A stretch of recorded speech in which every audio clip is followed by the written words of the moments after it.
Gracias y le damos la cordial bienvenida al doctor Miguel Cadenas y a cada uno de los participantes que el día de hoy nos están acompañando. Gracias y bienvenidos. Ok, bueno, muchas gracias a todos los que están presentes.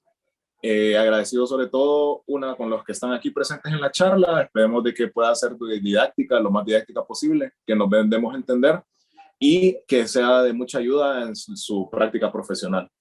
Y gracias a los compañeros de Telesam por continuar en todo este proceso de lo que es la telemedicina y la teleeducación y este proyecto de capacitación continua de todos, tanto de nosotros como médicos residentes, como de todos los demás en el resto de las instituciones del país, para ir poco a poco y siempre estar en contacto y ir siempre más adelante. Voy a iniciar a compartir. Excelente, gracias, doctor.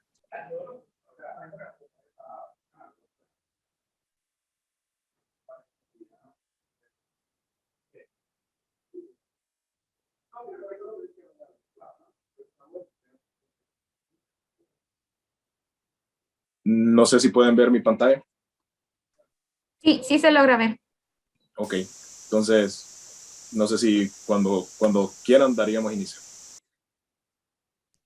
Si gusta, podemos ya comenzar, doctor, sin ningún problema. Ok, muy bien. Esta charla, el tema sobre el síndrome de Guillain-Barré es muy importante por varios motivos. Si bien la parte final del manejo muchas veces se da en un ámbito hospitalario y sobre todo a un tercer nivel o institutos de neurología, la parte sobre el diagnóstico de la enfermedad y sobre todo el seguimiento que se le da a los pacientes con esta enfermedad es a nivel primario. El primer contacto con toda patología y sobre todo toda patología neurológica siempre se da en el nivel primario, en el centro, sobre todo a nivel de unidades de salud. Al final puede pasar cualquier tipo de proceso a nivel del segundo nivel, a nivel del tercer nivel, a nivel de institutos especializados, pero al final siempre regresaría nuevamente al nivel primario para lo que es el seguimiento ya a largo plazo de la enfermedad. Y por eso es que nosotros debemos de estar capacitados tanto para el reconocimiento temprano de la enfermedad, estar conscientes cuál es el manejo que se le da en otras instituciones y estar conscientes cuál es el seguimiento a largo plazo que yo le debo dar para conseguir un mejor manejo y una mejor recuperación en los pacientes. Entonces, vamos a iniciar hablando, siempre como de todo, siempre es un poco importante la historia. Vamos a hablar algunos aspectos importantes sobre la historia. Si bien ya sabemos, hay algunos preceptos importantes sobre el síndrome de Guillain-Barré que tal vez nosotros sabemos ahorita y que ahorita nos pueden parecer un poco, decirlo de alguna manera, ya conocidos. Sin embargo, recordemos de que al ser una enfermedad, en algún momento se tuvo que descubrir, en algún momento se tuvo que investigar. Actualmente ya sabemos de que el síndrome de Guillain-Barré es la causa más común de una parálisis flácida aguda. La incidencia es de 1 a 2 personas por cada 100.000 habitantes. El diagnóstico se basa solamente en la historia clínica y en los hallazgos que nosotros podemos realizar al examen físico. Ya los demás estudios electrofisiológicos, estudios más especializados como el líquido cefalorraquídeo, son estudios complementarios que nos apoyan a nosotros en el diagnóstico, pero el diagnóstico como tal se basa en la historia clínica y en el examen físico. Entonces, ahorita vamos a hablar un poco de la historia como parte de la introducción. A lo largo de la historia hubieron muchos médicos que nos hablaron a nosotros sobre el síndrome de Guillain-Barré y fueron describiéndolo poco a poco. El primero fue este señor en 1828 que se llama Augusto Chomel, que fue un patólogo francés, que él lo describió solamente como una parálisis ascendente aguda que presentaba alteraciones sensitivas o trastornos sensitivos a nivel de las manos y los pies. Entonces, si miramos bien, él pudo identificar de una manera rápida y en ese año las características principales del síndrome de Guillain-Barré. Seguimos avanzando en la historia. 1859, Jean-Baptiste Landry, uno de los neurólogos más famosos, y él describió 10 casos de síndrome de Guillain-Barré.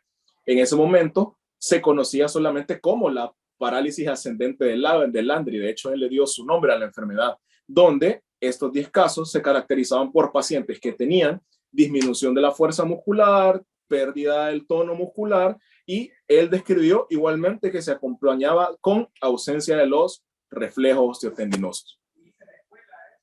Y aquí miramos más que todo los hallazgos que mencionaba Landry, alteraciones en la sensibilidad, la fuerza, flacidez y sobre todo pérdida de los reflejos. Y Landry nos dijo algo muy importante en ese momento, donde dice de que esta apariencia inicial es tan benigna que el observador usualmente piensa que el paciente exagera o incluso finge su enfermedad.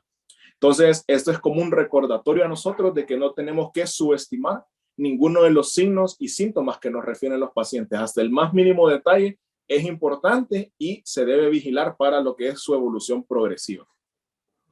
El siguiente que describió la enfermedad fue en 1864 fue Lois Dumenil.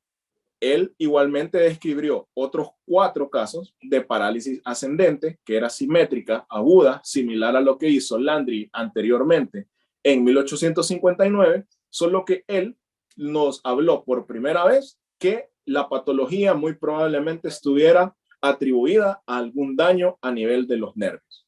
Este fue como el aporte principal que realizó él. Otro que realizó un aporte fue Sir Thomas Stewart, que igualmente, además de que relacionó el síndrome de Guillain-Barré con una afección a nivel de los nervios periféricos, también mencionó de que muchas veces había afección de múltiples nervios y él lo conoció en ese momento como neuritis múltiple o afectación de múltiples nervios. Y actualmente nosotros lo conocemos como una polineuropatía o una poliradiculoneuropatía. Entonces, miramos de que Sir Thomas Stewart estaba muy acertado en ese momento. Y para hablar un poco aquí del continente americano, en 1892, Sir William Osler también lo describió. Describió el síndrome de Guillain-Barré como una polineuropatía febril aguda. Y de hecho, durante mucho tiempo a él se le atribuyó como que había sido el primero en describir ese síndrome de Guillain-Barré. A partir de aquí ya vamos a ver cuáles son los principales médicos o exponentes de esta patología y que de hecho son los que le dan el nombre a la enfermedad. Entonces vamos a empezar hablando de George Charles Gillain. Aquí miramos de que es un médico que fue nacido en Rouen. Él, junto con otros 2 médicos que serían John Alexander Barré y André Stoll, ellos fueron los primeros que le dieron el nombre y hicieron la descripción total del síndrome, que esa imagen que nosotros tenemos ahí arriba es del documento original que presentaron ellos, presentado por Gillain, Barré y Stroud. Ellos lo describieron como un síndrome de una radiculoneuropatía aguda con disociación albuminocitológica en el líquido cefalorraquídeo y pérdida de los reflejos osteotendinosos. Entonces, si miramos bien, ellos ya describieron completamente cuáles eran todas las características, no solo clínicas, sino también laboratoriales, como la disociación albuminocitológica en el líquido cefalorraquídeo, que es propia de lo que es el síndrome de Guillain-Barré. Y al ser estos los primeros en hacer la descripción total del síndrome, el nombre que se le asignó fue Gillain-Barré. Y el nombre correcto, Gillain-Barré Stroud, por los 3 médicos que lo lograron describir en ese momento. Aquí está como una línea temporal de cuáles fueron los sucesos más importantes que se fueron pasando, sobre todo más adelante, en relación al síndrome de Guillain-Barré. Ahí miramos de que en 1949 Kernohan describió de que había un edema temprano a nivel de las raíces de los nervios periféricos y que había cierto compromiso inmunitario porque observó infiltración de linfocitos a nivel de las raíces nerviosas.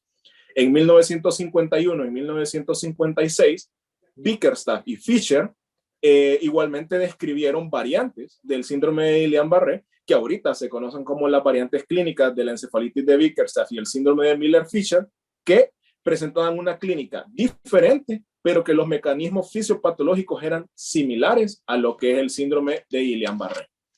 En 1969, Asbury describieron ya por primera vez que habían datos de desmielinización o daño a nivel de las mielinas, a nivel de los nervios en pacientes con síndrome de Guillain-Barré. Y en 1988 fueron las primeras descripciones de que habían anticuerpos o inmunoglobulina G contra los gangliósidos, que los gangliósidos son lípidos que se encuentran en la mielina de los nervios. Igualmente lo vamos a ver un poco más adelante. Y para finalizar nuestra línea temporal, vamos a ver de que en 1978 fue el primer reporte de que la plasmaféresis o el recambio plasmático contribuía a lo que es o en beneficio por el síndrome de Guillain-Barré, dando un claro indicativo de que había una base inmunitaria bastante fuerte en el síndrome. En 1981 se propusieron los criterios diagnósticos para síndrome de Guillain-Barré. En 1985 ya hicieron como confirmado el beneficio de la plasmaféresis para el manejo de la enfermedad. En 1992 fue el primer estudio de una prueba exitosa con la inmunoglobulina endovenosa para el manejo del síndrome de Guillain-Barré. Y en 1997 ya subieron nuevos criterios como los de Hughes, que son los que nosotros utilizamos ya actualmente para poder hacer el diagnóstico. Entonces, aquí ya poco a poco tenemos ya una orientación temporal de todo lo que ha venido siendo el proceso para llegar a conocer la patología como la conocemos ahora. Si vemos bien, es algo que viene de mucho tiempo atrás, que hubieron muchos médicos, muchos estudios involucrados en el proceso para que nosotros, como dice el dicho, estamos parados en hombros de gigantes. Entonces tenemos que ver hasta el pasado y ver todo lo que hicieron los demás y ver qué pequeño aporte nosotros podemos hacer a la ciencia en un futuro. Para continuar, vamos a continuar hablando un poco de la epidemiología. Este es un artículo que salió en la revista Lancet, donde nos habla de la epidemiología del síndrome de Guillain-Barré por cada 100.000 habitantes en los diferentes lugares a nivel mundial. Y nos vamos a hacer un poco de énfasis a nivel de América, que es nuestro continente. Si miramos bien, a nivel de América Central, de hecho, la única incidencia que está reportada desde aquí en Honduras, como ustedes saben, aquí en Honduras tenemos buenos investigadores y han hecho varios estudios de casos, varios reportes de casos, hay buena estadística a nivel hospitalario y por eso nuestro país figura ahí dentro de la estadística de síndrome de Guillain-Barré. Si miramos bien, en nuestro país hay una incidencia de 1.37 pacientes o 1.37 casos por cada 100.000 habitantes, que está muy cerca de la estadística mundial, que es alrededor de 1 a 2 casos por cada 100.000 habitantes. Si nos vamos a Norteamérica, aquí miramos de que tiene una incidencia un poco mayor, que varía desde 1.78 casos por cada 100.000 habitantes en Canadá, hasta más alta, 2.2 casos por cada 100.000 en Estados Unidos. Y hay otras cosas importantes. Por ejemplo, en México tenemos datos de cómo cambió antes de la epidemia de Zika y después de la epidemia de Zika, donde miramos que la incidencia antes era solamente de 0.2 casos por cada 100.000 habitantes y subió a 0.6 casos por cada 100.000 habitantes en relación a la epidemia. Y podemos ver aquí cómo hay casos de síndrome de Guillain-Barré que están precipitados por la infección del virus del Zika. Y si miramos bien, aquí en la parte inferior de la gráfica dice cuál es el antecedente médico de importancia de estos pacientes que tuvieron un síndrome de Guillain-Barré y en la mayoría miramos de qué es el Zika virus o infección de las vías respiratorias altas, que es lo primero que mencionan ahí. Y si nos vamos hacia la parte sur del continente, miramos de que lo mismo pasó en Brasil, que pasó de una incidencia de 0.4 por cada 100.000 habitantes hasta 5.6 casos por cada 100.000 habitantes antes y después de la infección por el virus del Zika o de la epidemia por virus del Zika. Y si miramos bien cuál es el desencadenante o el antecedente infeccioso prevalente de estos pacientes, en la mayoría es el virus del Zika. Muy bien. Ahorita vamos a continuar hablando un poco de lo que es la fisiopatología del síndrome de Guillain-Barré. Para eso nos estamos valiendo un poco de esta gráfica que aparece en un artículo sobre el síndrome de Guillain-Barré y la fisiopatología de la New England Journal of Medicine del año 2012. Entonces aquí podemos ver que ambos mecanismos fisiopatológicos de afectación de los nervios periféricos del síndrome de Guillain-Barré están mediados por un proceso inmune. Hay dos variantes para poder hablar nosotros aquí. Una son las variantes desmielinizantes y otras son las variantes axonales, que eso va en relación a si el daño en el nervio se produce en la mielina o si el daño en el nervio se produce directamente en el axón. Y todos siguen el mismo proceso, que es este que tenemos aquí. se unen los anticuerpos, ya sea se unen los anticuerpos, ya sea al axón directamente o a la mielina, hay activación del complemento, hay daño a nivel del nervio y posteriormente vienen los macrófagos y hacen el proceso de apoptosis y causan la degeneración final. Entonces, si miramos aquí, este primer caso es cómo se produce una lesión desmielizante. Si miramos bien, esta línea continua es el axón y las líneas rayadas que podemos ver ahí son las vainas de mielina que se encuentran en el axón, en los nodos de Ranvier.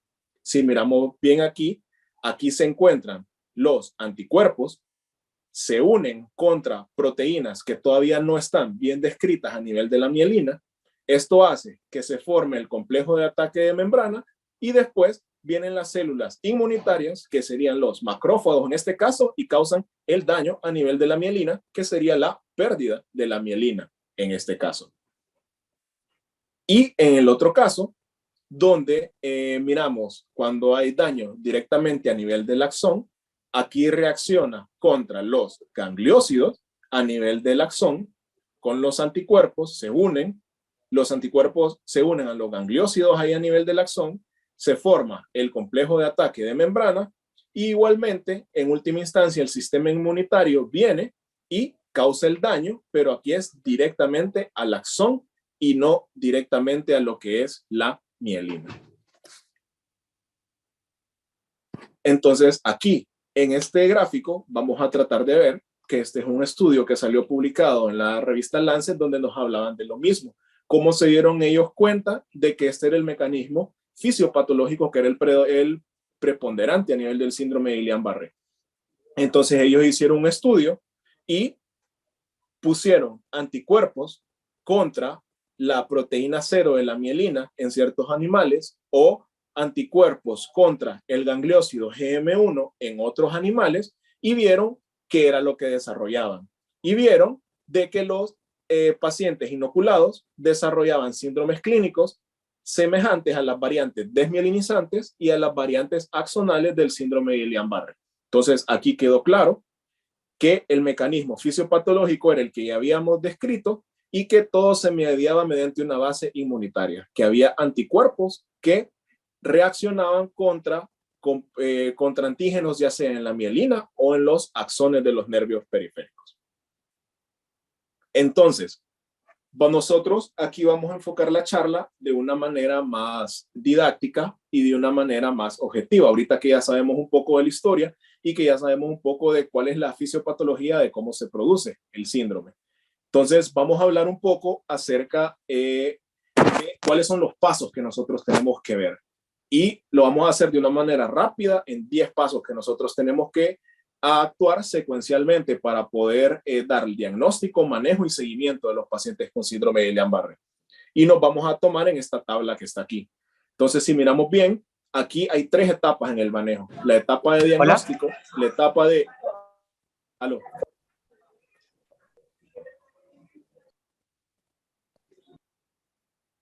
No sé si me escuchan bien. Sí, fue que se le activó. Sí, se escucha. Ok. Muy bien.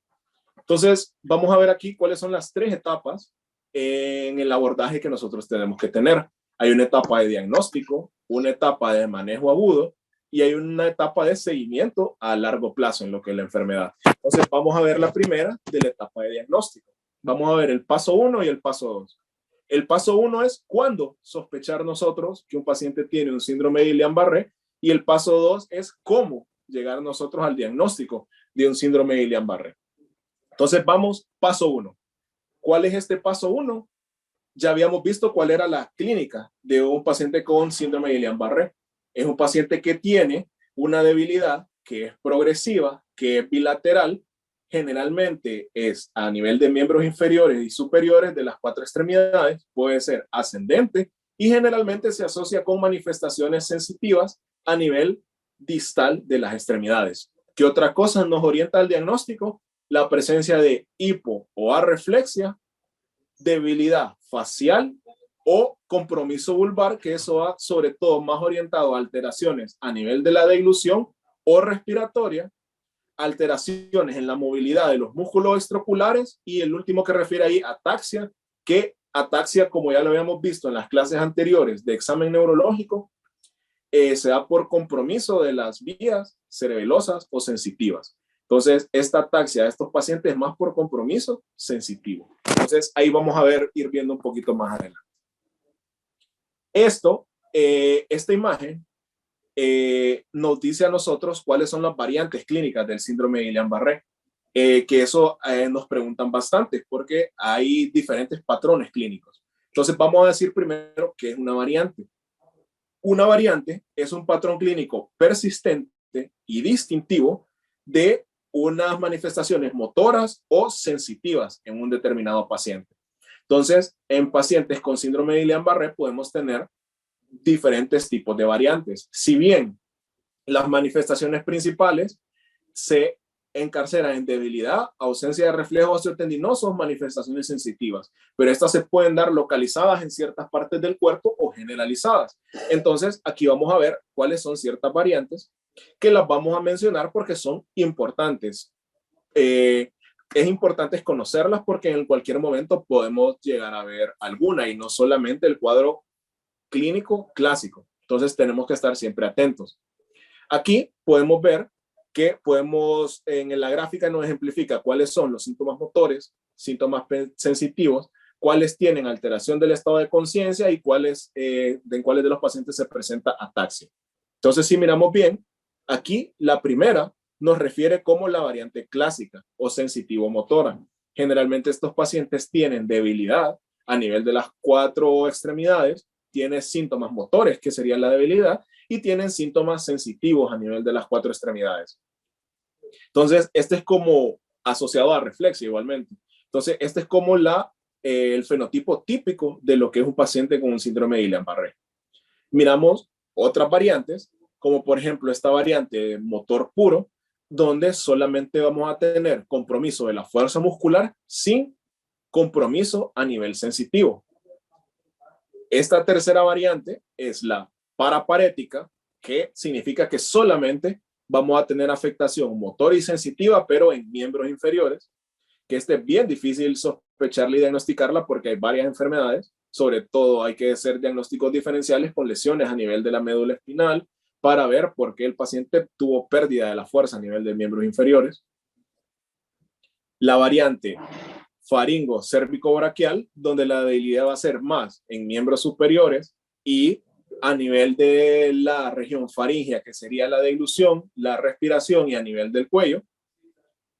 Hay esta variante que se conoce como biparesia facial con parestesias distales, que generalmente los pacientes se presentan con una parálisis facial de tipo periférico bilateral y manifestaciones sensitivas a nivel de las 4 extremidades.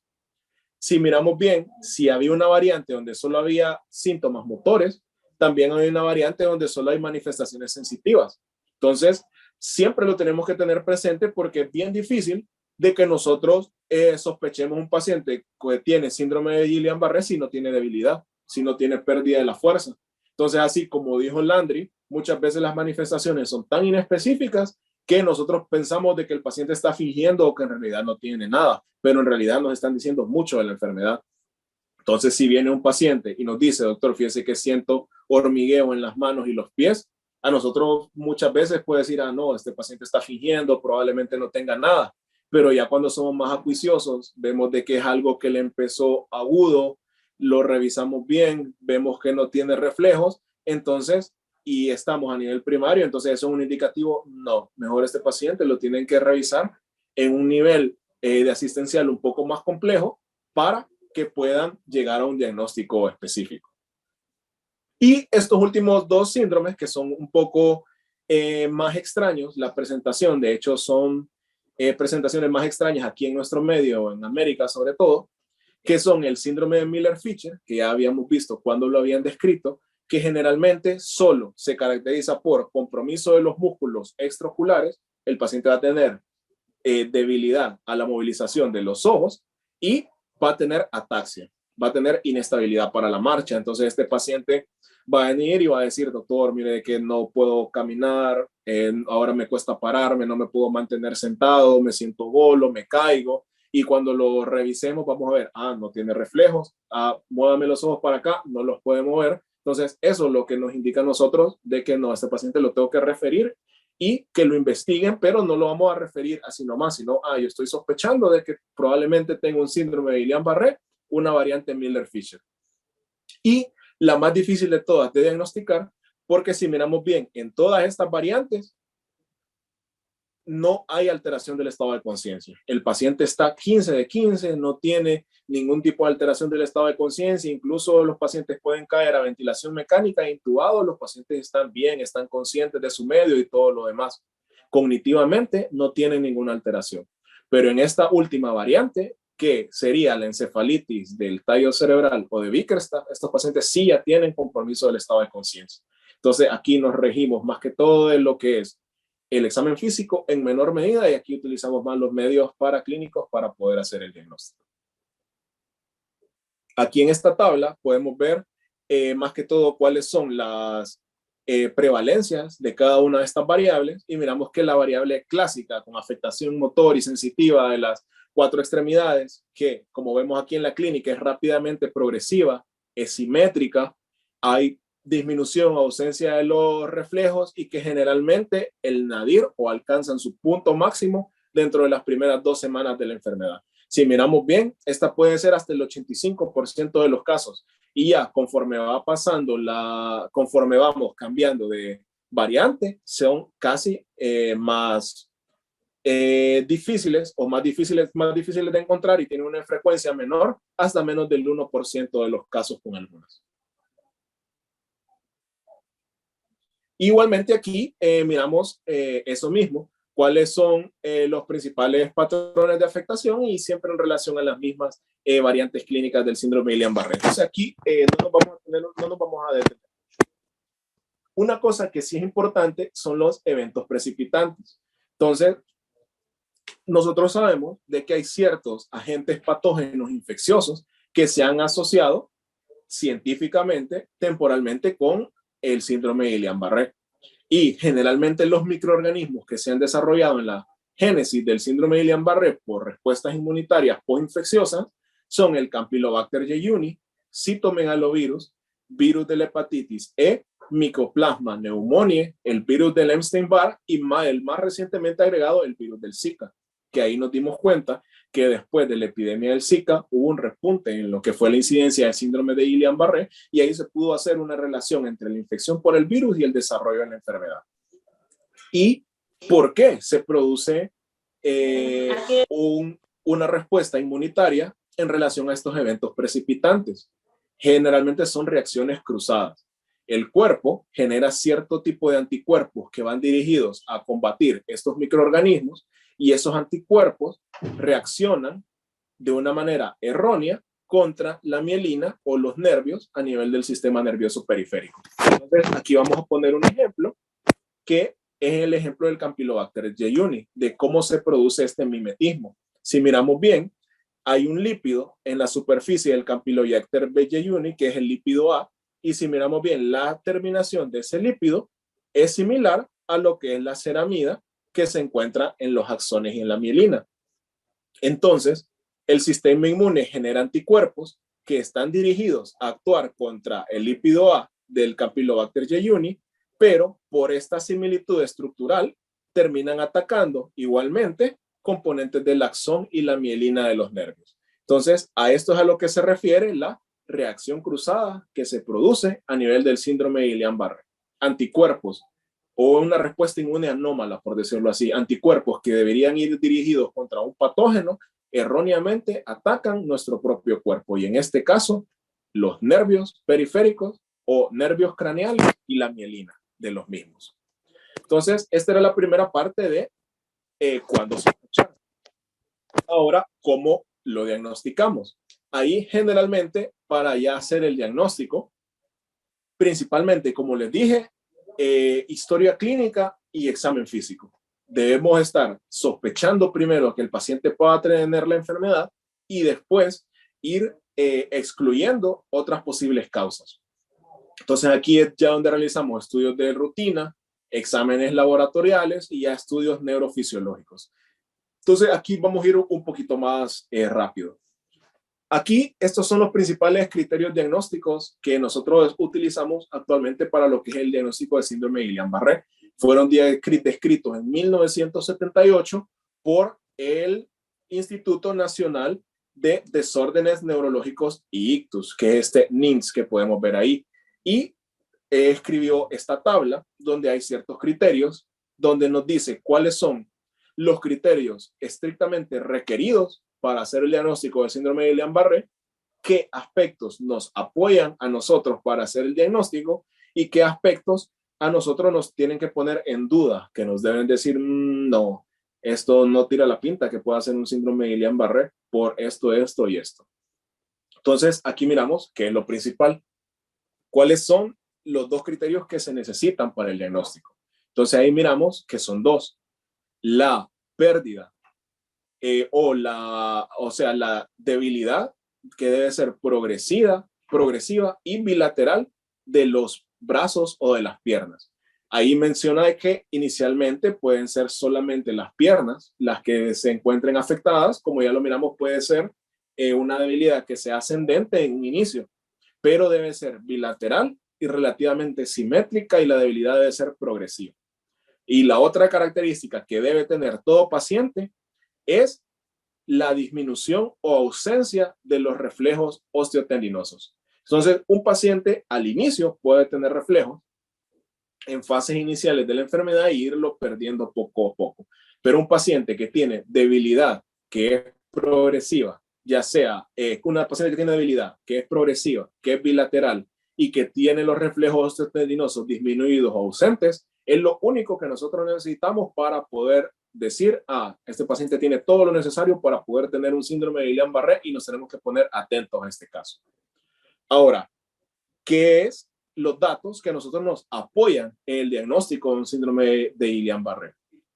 Ahí menciona de que esta enfermedad progrese.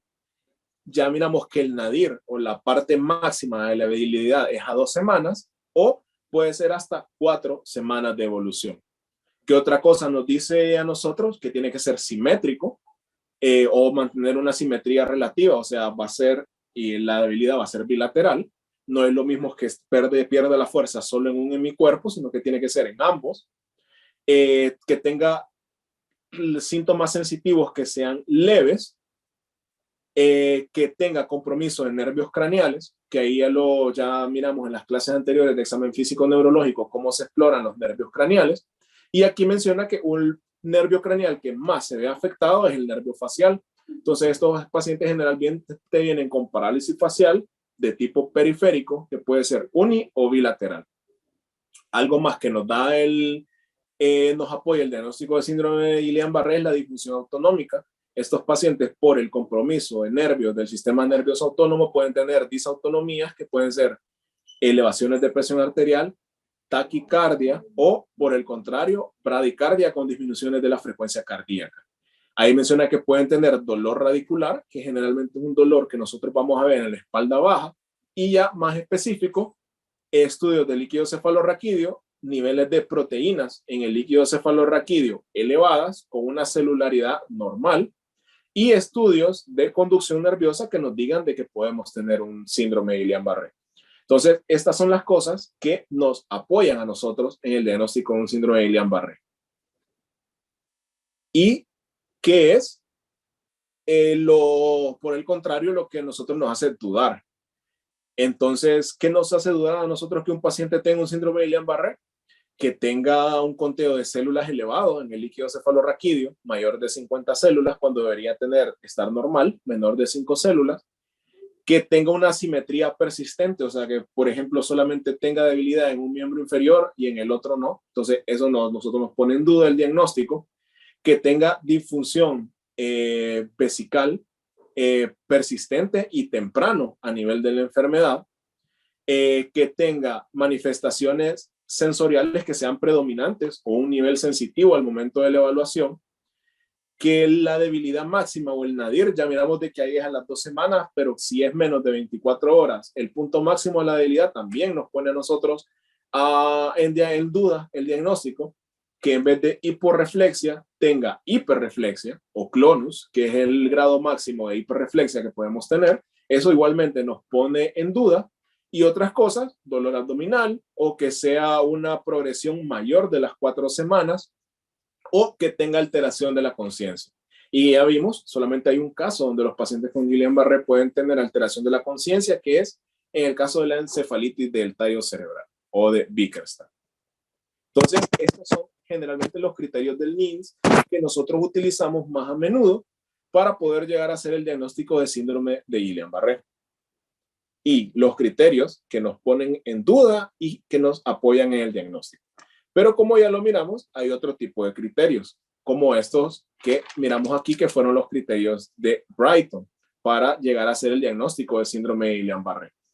Entonces, aquí nos da ciertos niveles de certeza diagnóstica, que aquí nos divide en 3 niveles, donde nos dice que el nivel 1 es el nivel más alto y nosotros podemos estar 100% seguros que el paciente tiene un Guillain-Barré. El nivel de evidencia 2, nosotros decimos, este paciente puede tener un síndrome de Guillain-Barré y es casi seguro. Y el nivel 3 ya es como el nivel más bajo de diagnóstico. Entonces, si miramos bien, aquí los diagnósticos son similares o los puntos que pone para llegar al diagnóstico son similares. El primero es debilidad muscular bilateral y flácida a nivel de las extremidades, hipo o arreflexia, que el patrón de enfermedad sea monofásico, lo que significa es que no sea fluctuante, sino que siga un mismo curso ascendente de debilidad, se estacione y después vuelva a recuperarse, que el nadir o del inicio de la debilidad hasta el punto máximo puede llegar hasta los 28 días y después tenga un periodo de meseta donde no se siga debilitando, pero tampoco mejore, que tenga las alteraciones en el líquido cefalorraquídeo, que es la alteración, la disociación albuminocitológica, que ya miramos que es una elevación marcada de las proteínas y un número de células menor de 50 células o normal, que tenga hallazgos neurofisiológicos consistentes con el síndrome de Guillain-Barré y que no haya ningún otro diagnóstico alternativo que nos diga a nosotros de que puede ser un síndrome de Guillain-Barré o que nuestra principal sospecha diagnóstica no sea otra cosa fuera del síndrome de Guillain-Barré. Entonces, estos diagnósticos se desarrollaron y se pusieron en práctica, sobre todo durante la pandemia de Zika que hubo en Sudamérica, para poder que sobre todo el personal médico que no estuviera entrenado o el personal que no estuviera suficientemente capacitado, solamente con estos 7 aspectos, pudiera llegar a hacer un diagnóstico más rápido y más oportuno del síndrome de Guillain-Barré, sobre todo en ese tipo de emergencia. ¿Qué otra cosa podemos hacer ahorita? Solo para mencionarlas, también se ha documentado de que estos son como estudios paraclínicos y sobre todo con objetivos de investigación que no se le hacen a todos los pacientes, pero se ha documentado de que en imágenes de resonancia magnética los pacientes presentan engrosamiento a nivel de las raíces nerviosas. Lastimosamente, bueno, no se puede ver muy bien aquí.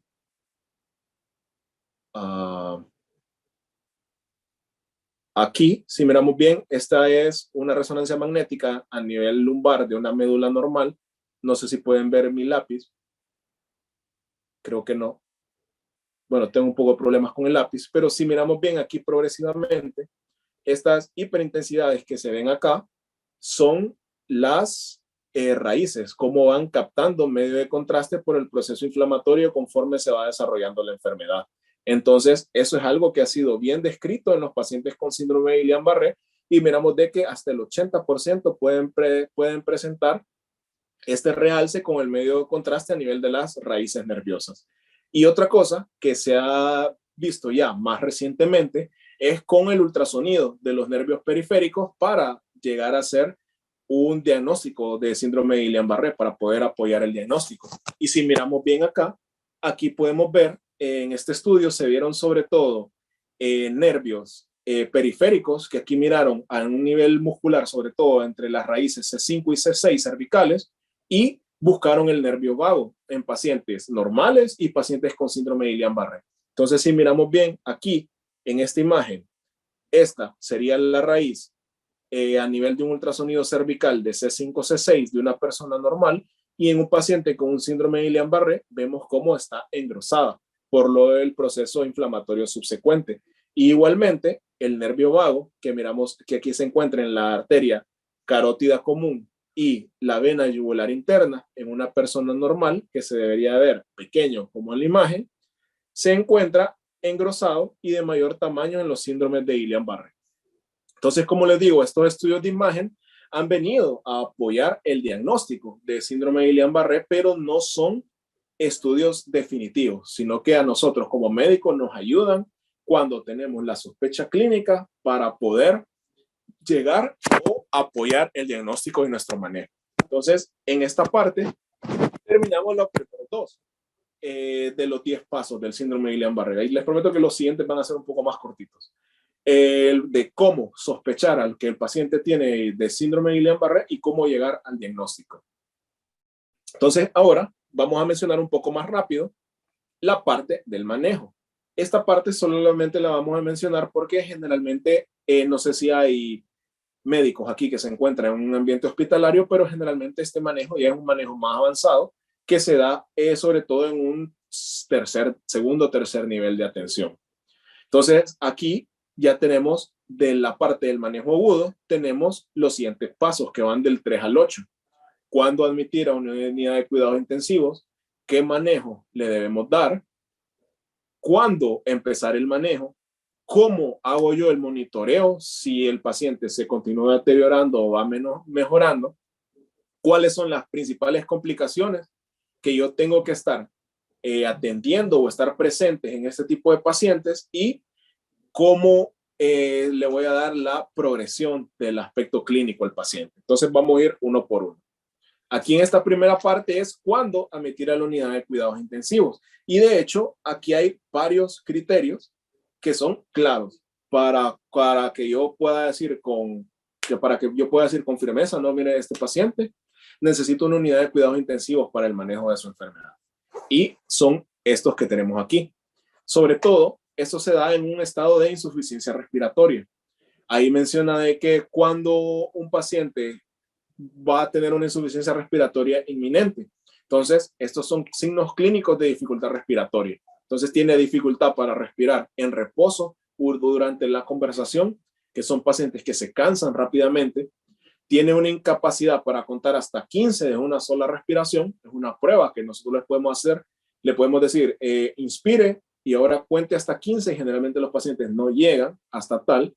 Que tenga uso de músculos accesorios, que tenga un aumento de la frecuencia respiratoria o cardíaca, ya mediante espirometría, que tenga una capacidad vital reducida, menor de 15 a 20 ml por kilo, menos de 1 litro, o que tenga mediciones anormales en lo que son la gasometría arterial o la oximetría de pulso. Entonces, si los pacientes cumplen estos criterios, entonces de su manejo debería ser en un nivel mayor en una unidad de cuidados intensivos, porque es muy probable que vaya a desarrollar una insuficiencia respiratoria. Y para esto se creó un score, que es este score que tenemos aquí, que es el score de EGRIS, que este score se desarrolló sobre todo para predecir el riesgo de insuficiencia respiratoria, de intubación y de ventilación mecánica en los pacientes con síndrome de Guillain-Barré. Y si miramos bien, es un score que es bastante sencillo.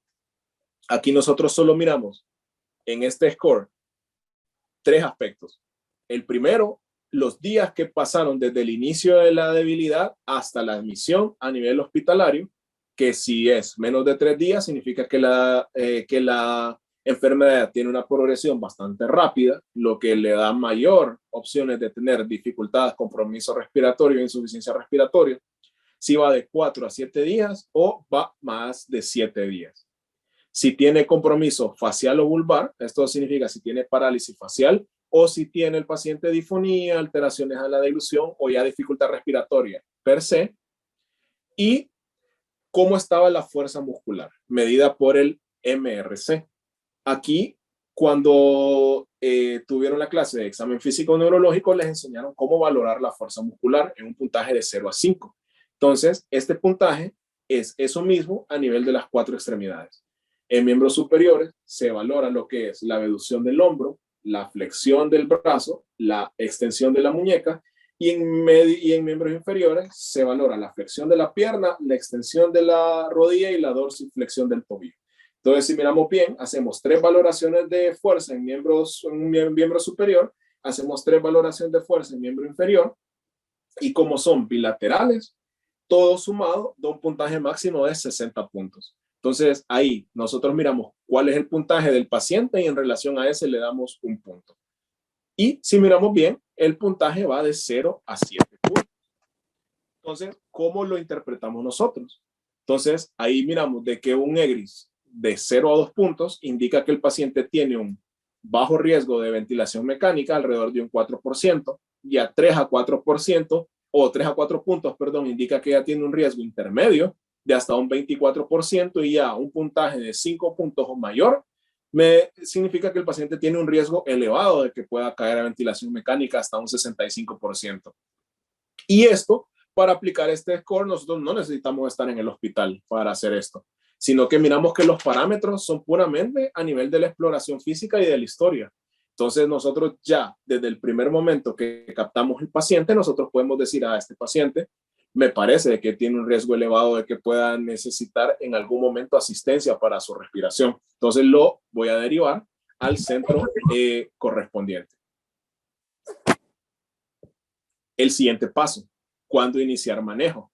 Aquí miramos de que esta parte, ¿cuándo iniciar manejo? Es fácil.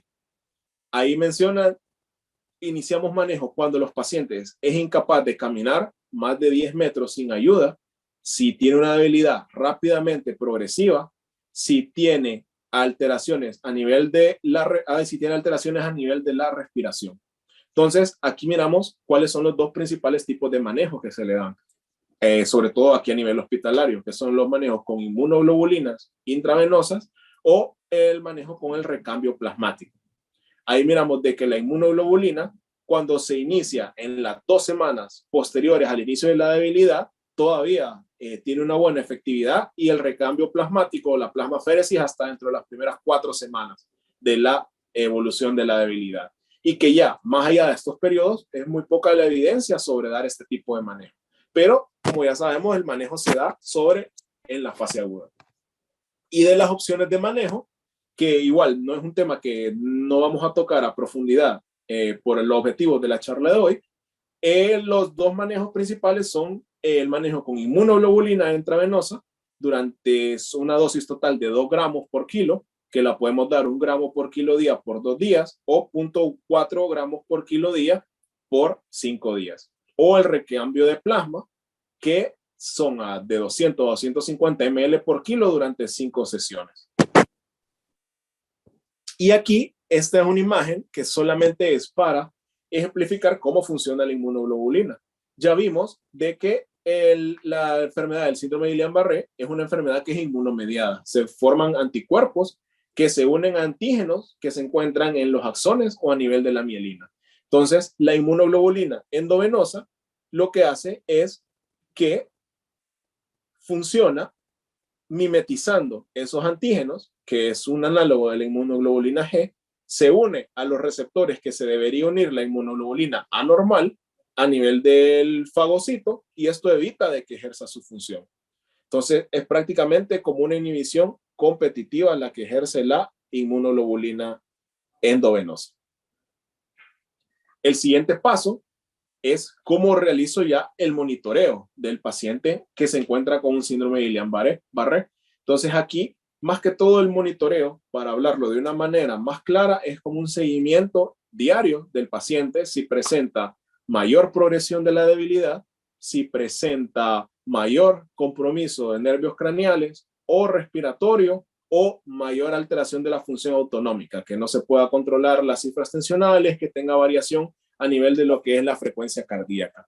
Entonces, aquí miramos de que, qué es lo importante durante esta progresión de la enfermedad. Miramos que 2/3 de las muertes en pacientes con síndrome de Guillain-Barré se producen por complicaciones cardiovasculares o respiratorias, ya sea en la fase aguda, por disautonomías o por insuficiencia respiratoria que no se le dio el manejo adecuado y oportuno, o tardías, que ya por complicaciones ya de las hospitalizaciones prolongadas como neumonías que se tienen aquí a nivel hospitalario.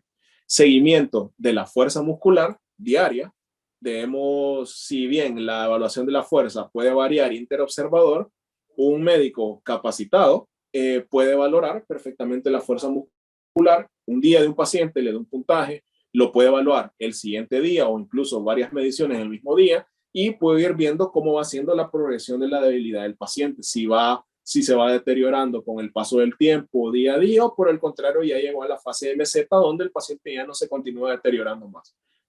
Y ya lo último ya son variables ya de espirometría, que es, menciona la regla 20-30-40, que es una capacidad vital menos de 20 cc por kilo, una presión inspiratoria máxima menor de 30 centímetros de agua y una presión expiratoria máxima menor de 40 centímetros de agua, que eso ya son más variables espirométricas.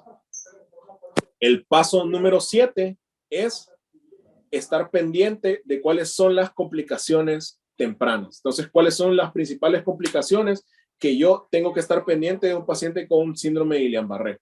Y aquí vamos a ver las principales. Aquí miramos de que las principales complicaciones que puede tener un paciente es shocking o atragantamiento secundario a la misma debilidad de los músculos vulvares. Sobre todo los pacientes tienen alteraciones en la deglución, tienen alteraciones para procesamiento de sus propias secreciones y los pacientes pueden hacer tapones de moco si están intubados, si están con traqueostomía o incluso con sus propias secreciones pueden presentar atragantamientos. Las arritmias cardíacas, que todos los pacientes con Guillain-Barré las pueden llegar a presentar por el compromiso de los nervios del sistema nervioso autónomo, infecciones adquiridas a nivel hospitalario como neumonía, que ya todos sabemos de que una instancia prolongada a nivel hospitalario lo predispone a contaminarse con algún patógeno hospitalario, que generalmente son con una mayor resistencia antimicrobiana que los microorganismos que nosotros podemos encontrar en la comunidad, sepsis urinaria y o algún otro tipo de infecciones. Otro tipo de complicaciones, el dolor. Acuérdense que en los pacientes con síndrome de Guillain-Barré tenemos afectación de lo que son los nervios sensitivos también, entonces estos pacientes pueden desarrollar dolor durante la fase aguda o durante la fase de recuperación. Delirium, que eso es sobre todo asociado a la instancia hospitalaria. Entonces todos saben de que aquí el ambiente estresante por la enfermedad es un paciente que no tiene una alteración del estado de conciencia, todo el proceso de la enfermedad, más el proceso del ambiente hospitalario, más las malas prácticas de nosotros como médicos que no orientamos al paciente, no le decimos qué día es, no le decimos dónde está, no le decimos qué tiene, cuál es su enfermedad y esa falta de comunicación que nosotros tenemos con ellos también predispone al delirio, la depresión por la misma enfermedad y que muchos de estos pacientes son pacientes de que pueden ser jefe de familia, pueden ser cabecera de la familia, es un paciente que muy probablemente era muy útil a la sociedad y que secundario a esta enfermedad, él no mira cómo se puede reincorporar tanto al ambiente familiar como al ambiente laboral en un futuro cercano. Retenciones urinarias, constipación, úlceras corneales por los pacientes como generalmente tienen afectación del séptimo nervio craneal o parálisis facial, no pueden hacer un cierre ocular normal y hay otra cosa que hay que estarles vigilando, los ojos, estarlos hidratando, estarles poniendo parches oculares. Deficiencias dietarias, que eso ya es por nosotros, que no le podemos dar una adecuada alimentación, alteraciones hidroelectrolíticas y úlceras por presión por la poca movilidad. Entonces, si miramos bien todo este tipo de complicaciones que pueden presentar los pacientes a nivel hospitalario con síndrome de Guillain-Barré, son sobre todo prevenibles. Se pueden prevenir con un adecuado manejo médico y con un seguimiento exhaustivo y diario de los pacientes. Entonces, esto es lo que nosotros deberíamos de prevenir y estar pendientes. Y el octavo paso es la progresión. Ahí nosotros lo que tenemos que ver es cuál es la respuesta de los pacientes a la enfermedad, si tiene fluctuaciones o cambios después del tratamiento médico o si presentan o no una respuesta. Y para terminar, tenemos los últimos dos pasos que son sobre el pronóstico, más o menos cuál va a ser el pronóstico de recuperación de estos pacientes y lo último ya la rehabilitación. Entonces, para esta parte hay otro score, que es el score de EGOS, que es este que nosotros tenemos aquí. Se puede calcular a la admisión del paciente y se puede controlar el día de la admisión y se puede calcular a los 7 días de la admisión o se puede seguir calculando conforme lo vayamos viendo más adelante, conforme lo vayamos evolucionando clínicamente mientras esté en el ambiente hospitalario. Entonces, aquí, ¿cuál es el pronóstico de este score? Si miramos bien, aquí son datos que solamente la mayoría son clínicos. No necesitamos nada fuera de otro mundo para poder calcular este score. Y solo miramos cuál es la edad del paciente, menor de 40 años, de 41 a 60 o mayor de 60 años. Si tuvo algún antecedente infeccioso previo, que en este caso lo ponen como diarrea, si estuvo presente o ausente, y cuál es la valoración de la fuerza al momento del ingreso, que ya vimos cómo calcularla. Entonces, ahí le da un puntaje. Si tiene 60 puntos, que es la fuerza máxima, o 0, que es la mínima, y le da un puntaje de 0 a 9 puntos. Y ya después, a los 7 días, miramos más que todos los mismos scores. ¿Y cuál es la importancia de este score? Este score, si miramos aquí, nos predice cuál es la capacidad que tenga el paciente para movilizarse de manera independiente en relación a la enfermedad. Entonces, si miramos bien, y aquí sobre todo a las 4 semanas. En esta primera gráfica es los pacientes. Abajo tiene el score, que ya miramos que va de 0 a 9, y las líneas nos va diciendo cuál es la probabilidad del paciente o el porcentaje de pacientes que era capaz de caminar por su propia cuenta a 4 semanas. Entonces, si miramos bien, la primera línea es la línea azul, son los pacientes que eran incapaces de caminar a las 4 semanas, sobre todo desde el momento del diagnóstico. Entonces, si miramos bien, si tiene un score bajo, aproximadamente un 20% ya podía caminar solamente un 20%, perdón, podía caminar de manera independiente a nivel de las 4 semanas. Entonces, aquí nosotros podemos ver este score que es más que todo de la independencia funcional que pueden llegar a tener estos pacientes. Y aquí vamos viendo un score de progresión, de qué tan rápido el paciente se pueda reincorporar a su vida familiar y laboral. ¿Qué es lo importante de esto? No hay que dar falsas expectativas a lo que son los pacientes porque nosotros ya sabemos de que el proceso de recuperación es largo, incluso hasta 2 años con la terapia de rehabilitación adecuada. Y en este último esquema solamente es un resumen de todos los pasos que acabamos de ver en un solo gráfico. Y lo último es la parte de la rehabilitación. Tenemos que dar una rehabilitación para la disfunción física, una rehabilitación de la fuerza muscular, una rehabilitación de la fatiga, que generalmente hasta un 80% quedan con fatiga crónica después de un síndrome de Guillain-Barré, rehabilitación o manejo para el dolor, que muchos de estos pacientes quedan con un cierto grado de dolor crónico, y finalmente el apoyo psicológico, que es bastante importante, no solamente la parte médica, sino también la parte psicológica para hacer un buen abordaje integral de todos estos pacientes. Entonces, con esto terminamos la parte de la charla. Voy a detener la transmisión de la pantalla un rato. Y esto es lo importante por lo que nosotros queríamos traer esta charla para ustedes el día de hoy. No sobre todo para dar algunos énfasis sobre el manejo que se da a nivel hospitalario, sino porque si ustedes lo ven, dentro de los 10 pasos que miramos de estos manejos de los pacientes, los primeros pasos de cuándo sospechar y cómo hacer el diagnóstico, la mayoría se realiza en un primer nivel de atención y se sorprenderían la cantidad de pacientes que vienen aquí al hospital referidos de centros de salud, de hospitales regionales, de hospitales básicos, como sospechas de síndrome de Guillain-Barré, porque adecuadamente el médico que los trató pudo identificar tempranamente los síntomas.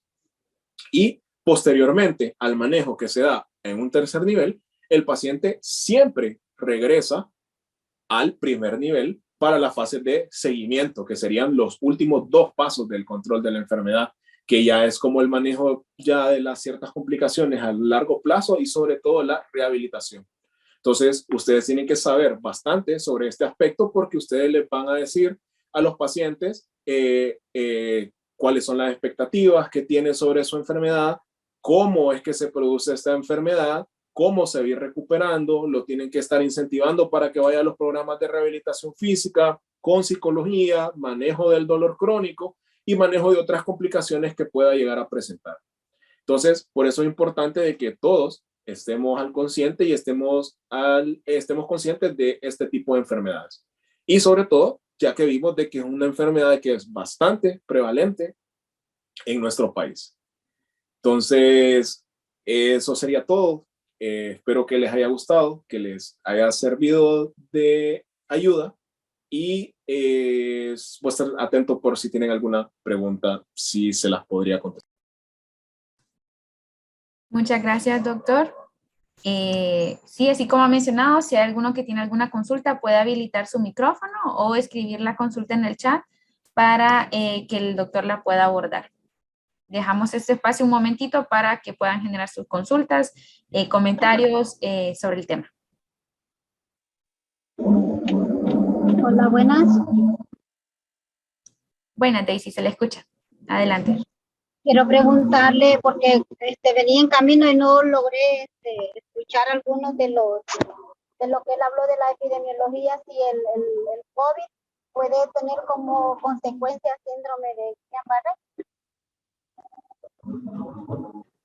Sí, de hecho hay descritos ya en la bibliografía bastantes casos, sobre todo a nivel mundial, donde la única asociación infecciosa previa para desarrollar síndrome de Guillain-Barré fue en relación a una infección previa por COVID, e incluso también en nuestro país hemos tenido casos sospechosos. O sea, sí se podría causar, sí.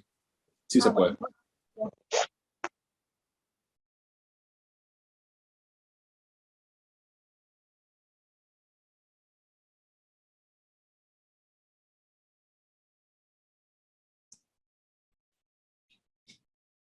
¿Alguien más sin alguna consulta? Doctor, también comentándole, aquí tenemos personal de las diferentes redes de telesalud. Hemos tenido ya culminado la gira de capacitaciones en el occidente, entonces tenemos personal de Santa Bárbara, personal de Ocotepeque, personal de Lempira, de Intibucá, de Copán y también de Comayagua, también tenemos de Gracias a Dios, tenemos también personal de Comayagua. Entonces, también aprovechamos estos espacios para poder abordar algunas consultas que tengamos y también recordarles que pueden acceder al servicio de atención con neurología a través de la plataforma de Telesan. Sí, por ese aspecto estamos bastante agradecidos con lo que es Telesan por permitir esa comunicación entre las diferentes instituciones de tercer nivel con la de atención primaria, porque es bastante importante, sobre todo en manejo, seguimiento de los pacientes y siempre en algún momento, de hecho, siempre en algún momento vamos a tener alguna duda sobre algún tipo del paciente y a través de esta plataforma ese tipo de dudas se pueden evacuar de una manera más fácil, sin, sobre todo, acortando distancias y evitándole al paciente, sobre todo la movilización o algún otro tipo de gastos en algo que se puede resolver de una manera un poco más fácil y práctica.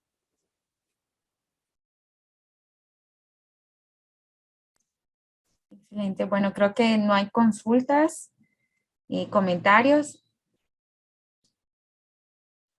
para ir cerrando. Ok. No, bueno, muchísimas gracias. Gracias por la oportunidad de estar aquí. Gracias por todo el apoyo de que nos brindan a nosotros y al resto de las instituciones. Y esperamos, así como este año, poder seguir colaborando todos estos años que vienen a futuro. Muchas gracias a ustedes. Excelente. Muchas gracias, doctor, por la disponibilidad y la apertura y el espacio y la explicación bastante clara que hemos tenido el día de hoy de todo el tema. Recuerden que queda grabado, van a poder hacer revisión nuevamente del contenido que nos ha explicado el día de hoy el doctor Miguel.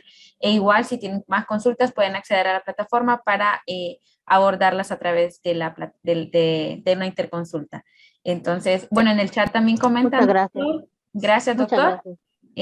Muchas gracias. Muchas gracias. Gracias.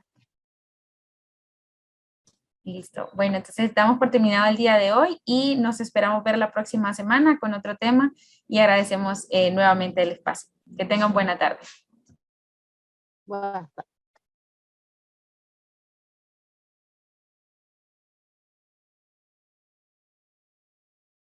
Buenas tardes y gracias a todos.